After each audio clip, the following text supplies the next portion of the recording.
How you doing, YouTube? I'm back again. Just wanted to make an announcement. I've changed the name of my channel from my name into the Average American Dad because that's what I am. I'm the Average American Dad. Please like and subscribe. I want to get to 50 subscribers so I can start interviewing men live and get some stories out. So please like and subscribe to the Average American Dad. Reason why I call myself that is over half the people are going through a divorce, will go through a divorce, or have been through a divorce, which makes the average dad in America divorced. And most of us are having a hard time trying to see our children. So here we are. I'm one of those dads. I came on this week and I showed you guys a string of text messages from my ex-wife through my son's phone. I usually take my son to school. I've taken him to school every day of his life. He's 10 years old. This week, for some reason, my ex-wife, well, we know the reasons, because she doesn't want me to see my son. My ex-wife sent me some texts. First one that says, I got my phone back. Is it okay for mom to drop me off at school tomorrow? I said, sure, I'll see you Wednesday. Wednesday, I get a text, can mom drop me off at school for the rest of the week? Or Tuesday, excuse me, was the first one. The 25th, 26th, and 27th. The 26th, it says, is it okay for mom to take me to school again tomorrow? I say, sure. He says, thanks. Like I told you, the kid doesn't say thanks. If you go watch my other videos, you'll understand why I don't think my son wrote these text messages, because nothing is misspelled, there's punctuation, and he uses the word thank you. That's a word that he never uses. So he didn't write these text messages. So my point to everyone, I predicted that I was going to get the third text messages the day before. It came in an hour late. I thought it would come in at 6. It came in at 7. The third one, is it okay for mom to take me to school for the rest of the week? That was the third text. I said, sure. Now, I know what you're going to say. A lot of people are going to say, why didn't you just say no and go over there and get your son? It's a very valid question. I didn't because I wanted to show this example. Not only that she's trying to keep me from my son, but that it's so damn predictable. She's so vindictive and so spiteful. I can predict everything that she's going to do. All you got to do is, what would a spiteful, vindictive person do? And you have your answer. So this morning I go to the bus stop. Not to confront my son or make him feel bad, because that's not what my intentions were, and that's not what I did.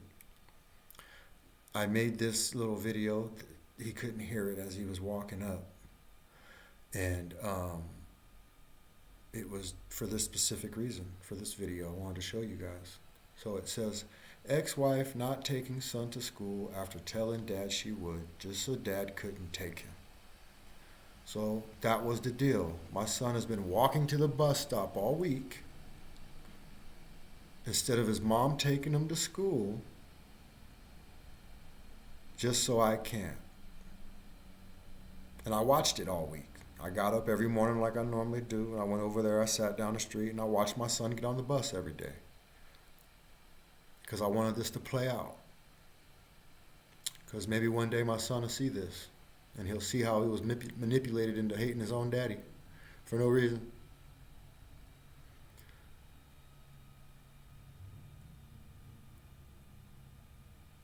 It just blows my mind what some of these women will do to alienate a dad, a willing dad, a dad that loves his son and wants to participate. And what's crazy is I see people say the average black dad needs to take care of his sons and his daughters. I got 4 kids that I've been blocked from taking care of.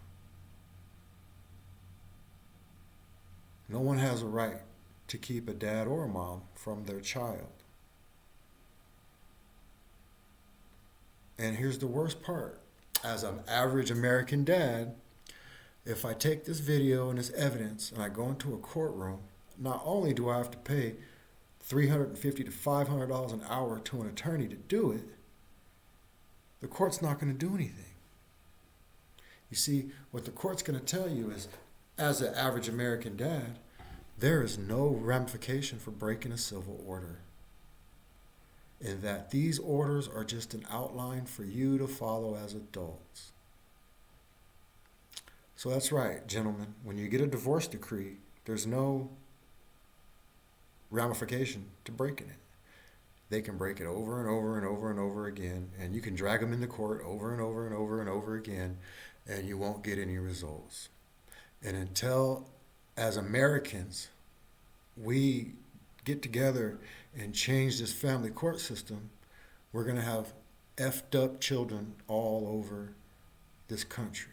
Because if I'm the average American dad, the average American kid is the same, coming from a broken home. We already know the statistics when it comes to single mother and single father homes. They're not very good. We got 50 years of stats on single parents, and they're fucking atrocious. 75% of our violent criminals come from single parent homes. I can go on and on and on. We all know the statistics. In black homes, it's even worse. 80% of kids being born out of wedlock.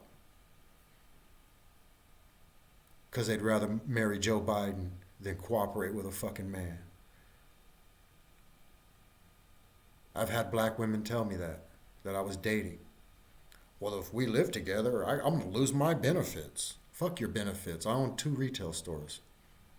I know how to grow weed. Fuck you and your benefits. How about that? So we as black people need to get rid of our little victim mentality, and we as black men need to start producing. Yep, I said it. We as black men need to start producing and start fighting these courts. If we have our own money and we have our own things, if we have our own black attorneys, I couldn't find a black male attorney anywhere to help me. That's what I looked for when this divorce started. My ex-wife found a black woman attorney, and she tried to shove it up my ass, Linda Lee, for no reason. She should be ashamed of herself. I did a video on her, and will continue to do videos on her. No black person on the planet should do business with that black woman. She's a joke. Suspended in 2013, and now trying to take my business and my family away from me. I've got no problem with talking about her publicly. She had no problem with trying to ruin my life. She tried to take my businesses and my child. I got no love for Linda Lee. So, as the average American dad, this is what we go through. Ex-wife not taking son to school after telling dad she would, just so dad can't take him. This is the petty shit that men deal with, just in an effort to be in their children's lives. And you know what she probably told my son? She probably told my son, your dad said he ain't coming because he didn't want to come. She probably told my son I didn't want to come. And this is what men deal with. And then their children grow up to hate them. And they grow up to hate the world. And become drug addicts or criminals or whatever else they turn into. If there's anybody out here listening to this, please help me. My ex-wife robbed my business at gunpoint and is still able to do this kind of shit because of the family courts and because she hasn't been prosecuted by a lame-ass district attorney by the name of Brian Mason, Adams County, Colorado. Peter Murphy, Brian Mason, you should be ashamed of yourselves. I'm coming for you next. Next week, Peter Murphy and Brian Mason videos coming up next. And I'm going to send them straight to you. Anyway, it's Friday. Y'all have a good weekend. My girl says I sound depressed on here, but it's a depressing topic. I really don't know how to sound upbeat when I'm talking about somebody trying to take my child. Average American Dad, signing out. Please like and subscribe. Have a good weekend. Oh yeah, I wanted to add, I'm supposed to pick my son up tonight at 5 o'clock or 7 o'clock. I bet you around 5 o'clock I'll get a text message that says, Dad, I don't want to come. And it will be her sending it through his phone. Dad, I don't want to come see you. I'm supposed to have him for 7 days at a time because we go from Friday to Friday. Today's my Friday. I'm willing to bet you that I'm going to get a text message around. He gets off the bus at 4. she'll get her hands on his phone around 5 or 6, and then she'll start texting me about how he doesn't want to see me. I got a feeling that's coming next. Anyway, please like and subscribe. Love you guys. Have a good weekend. Appreciate you listening.